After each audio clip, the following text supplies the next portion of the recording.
안녕하세요, 박민재입니다. 오늘은 코칭 Q에 대해서 말씀드리려고 하는데요. 스트렝스 코치가 되고 싶으신 분들, 하고 계신 분들, 혹은 친구를 가르치는데 어떤 Q를 줘야 될지 모르겠는 분들, 궁금하신 분들이 많더라고요. 오늘은 몇 가지를 말씀드리겠습니다. 첫 번째로 말하는 Q가 있어요. 지금 엉덩이가 낮다, 엉덩이 높여라. 힙 드라이브를 못 쓴다. 힙. 가슴이 죽었다. 가슴. 허리가 죽었다. 허리. Q. 말하는 Q인데 팁. 간결해야 돼요. 단순해야 돼요. 무슨 얘기냐면 지금 스쿼트 하고 있어. 엉덩이가 밑으로 향하니까 엉덩이를 좀 더 바깥으로 하고 힙 드라이브 더 써라. 이건 Q가 아니에요. 이건 설명이에요. 이 설명은 미리 동작 전에 설명을 해야 되지 동작 중에 길게 설명하면은 못 받아들여요. 멘붕만 와요. 그러니까는 한 번에 꽂힐 수 있게 미리 소통을 하고 간결해야 됩니다. 가슴이 죽었으니까 가슴을 더 펴고 팔을 좀 더 바깥쪽으로 하세요. 세팅을. 그러면 이건 Q가 아니에요. 데드리프트 할 때 바닥에서 자세 잡고 있는 것만 해도 이제 지치죠. 근데 거기다 계속 말하면은 하는 사람도 지치고 이제 못 받아들여요. 빨리 자세 잡고 빨리 들어야 되는데.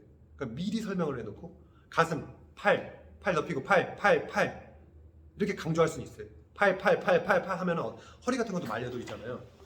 말려 있어. 근데 여기서 허리 약간 펴졌어. 허리 이렇게 펴진 경우도 있어요. 그러니까 강조할 수 있고, 그러니까 허리 피세요, 허리 피세요. 이건 안 되잖아요. 허리. 그러니까 간결해야 되고 설명은 미리 해야 되고 이게 말하는 Q입니다. 두 번째로 터칭 Q. 이제 말하는 걸로 이제 안 될 때가 있어요. 그러면 가서 터치를 해줍니다. 팔이 말려. 팔이 지금 굽어 있어요. 팔 3도. 그다음에 허리 말려 있어요. 허리 터치해주고. 그다음에 엉덩이 내리려는데 엉덩이를 못 내려. 그럼 가서 내려주거나 올려주고 허리 각을 세팅해주고. 이게 터칭 큐입니다. 세 번째로 말을 하지 않는 큐도 있어요. 무슨 얘기냐면은 성향상 이 사람 머릿속이 지금 복잡해. 그리고 생각이 많고 예민해. 그러면은 큰 그림만 잡아줘요. 큰 그림을 첫 번째 횟수에 큐를 줍니다. 근데 괜찮아. 한 60%가 개선됐어. 그럼 일부러 놔둬요. 두 번째 65%, 세 번째 70%, 조금씩 개선돼요. 그러니까 큰 그림만 잡아주면은 본인 느낌으로 이제 잘하게 되는 경우가 있어요. 그러니까 코칭 Q는 무조건 줘도 안 되고 적재적소에 필요할 때만 줘야 됩니다. 그러려면은 이제 단서가 여러분들 Q도 받으셨죠? 경험이 많아야 됩니다.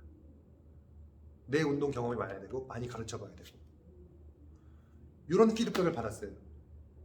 어떤 사람이 스쿼트 하는데 무릎을 어떻게 내보낼지 모르겠고 고관절을 어떻게 접어야 될지 모르겠고 제가 미드풋, 발 중심 Q, 호흡에 집중하라고 그랬어요.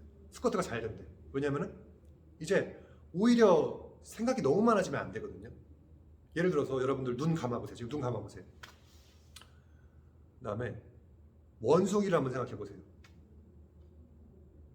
5초. 원숭이 생각해 보세요. 그 다음에 원숭이를 머릿속에서 지어보세요. 원숭이가 생각나죠? 이게 뇌 과학이 그래요. 심리학이 그래요. 심리학이. 저도 어떤 그 심리학 책에서 본 거예요. 노벨상 받은. 아무튼 생각을 너무 많이 하거나 오히려 그쪽에 예를 들어서 내가 지금 팔에 힘 계속 들어가는 사람인데 팔에 얘기하면은 오히려 팔에 계속 스트레스만 받고 안 돼. 근데 오히려 일부러 이 사람을 거기 생각을 안 하게 해버리는 거예요. 딴 데로 신경을 돌려버리는 거예요. 그것도 Q예요. 그것도 스킬이에요. 호흡에 집중하게 하고 그냥 모르게끔 만들어주는 거예요. 그러니까 이게 무조건 우리 코칭을 하다 보면은 막 말해주고 싶은 거 많고 막 개선해주고 싶은 거 많아요. 예를 들어서 이런 경우가 있어요. 이 사람은 지금 가장 힘든 게 뭐냐면은 무릎 고관절, 힙 드라이브가 안 돼.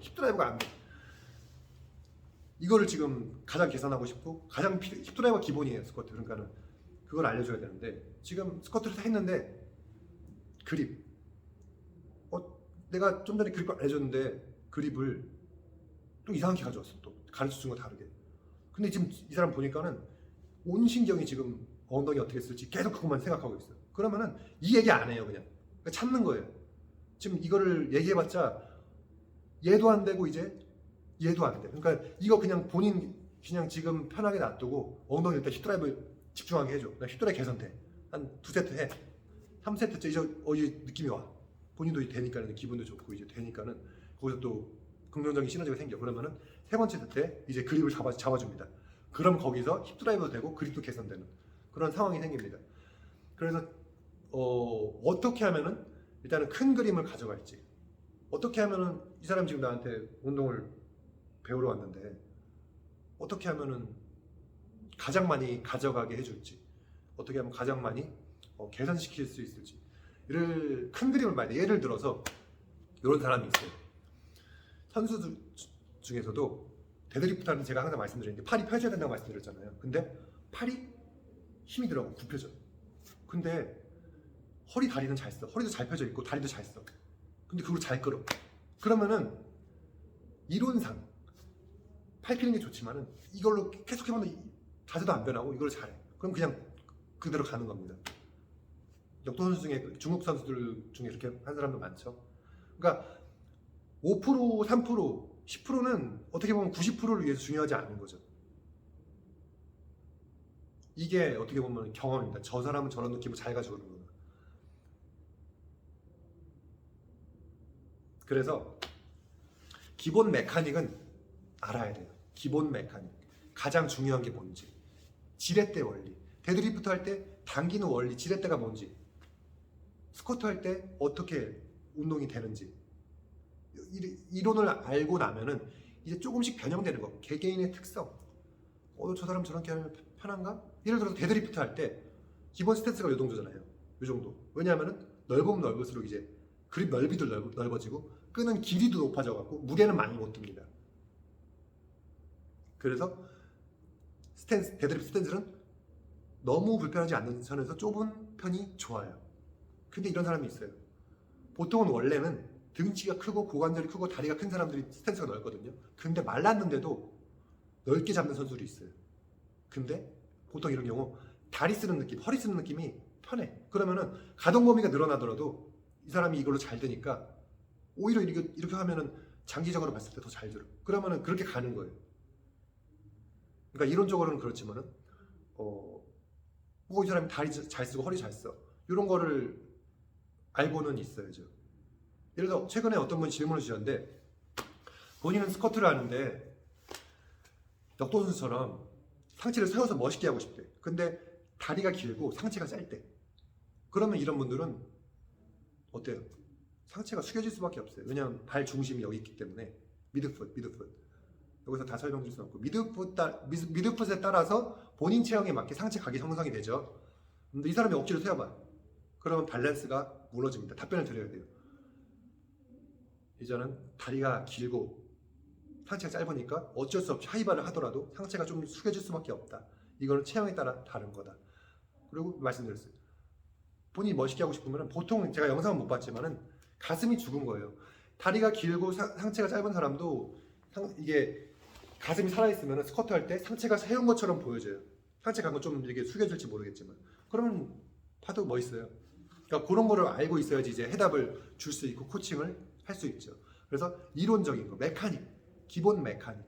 스타팅 스트렝스 책 추천드려요. 저는 그 책을 100번 넘게 읽었는데 아마 전 세계에 있는 책 중에 스쿼트, 데드리프트 이런 체형에 따른 그런 거를 굉장히 설명을 잘 해놨어요. 아마 이거는 30번 보셔도 모멘텀이라든지 이해가 잘 안 되시고 저는 그랬어요. 저는 이해를 잘 못해서 한 100번 넘게 읽었는데 아무튼 스타팅 스트렝스 책 해갖고 이론 아셔야 되고 기본 이론 그다음에 본인 운동 경험이 많아야 돼요. 이거는 뭐 시간이 지날수록 그런 것도 있지만은 이 사람이 어떤 느낌을 하지? 나는 저 때 어떤 느낌이었는지 등등.